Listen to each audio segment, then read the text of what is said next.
Hi అండి. ఈరోజు ఉదయం మనిషి యొక్క ఓవర్ థింకింగ్ గురించి మాట్లాడుతూ మా ఫ్రెండ్ సురేష్ ఒక కథను నాతో పంచుకున్నాడు. అది మీకు కూడా ఖచ్చితంగా నచ్చుతుంది. ఇక కథలోకి వెళ్దామా?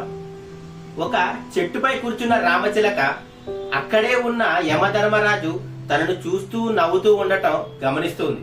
అప్పుడు అది, అయ్యో, యమధర్మరాజు నన్ను చూస్తూ నవ్వుతూ ఉన్నాడంటే ఈ రోజు నా చావు ఖాయం అని అనుకుంటూ వెళ్తూ ఉండగా అక్కడే ఉన్న గరుడ పక్షికి తన బాధను వెళ్ళగక్కుతూ, నాకు ఏదైనా సాయం చేయొచ్చు కదా, ఈ రోజు యమధర్మరాజు నన్ను ఖచ్చితంగా చంపేటట్టే ఉన్నాడు అంటూ చెప్పుకుంటుంది.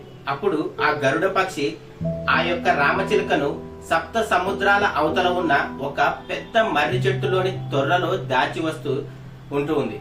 అక్కడ యమధర్మరాజు ఉండగా ఆ గరుడ పక్షి ఆ యమధర్మరాజును అడుగుతుంది, ఎందుకండి మీరు దాన్ని చూస్తూ నవ్వుతూ ఉన్నారు? అది భయంతో ఈ రోజే చచ్చిపోయేలా ఉంది అంటుంది.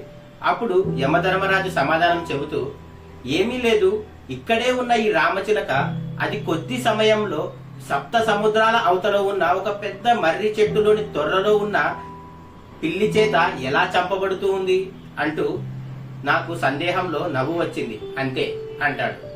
సో ఈ కథలో మోరల్ ఏంటంటే, మనం భవిష్యత్తులో రాబోయే ఆపదల గురించి ఆలోచిస్తూ ప్రజెంట్ సిచ్యువేషన్ ని ఎంజాయ్ చేయడం మర్చిపోతున్నాము.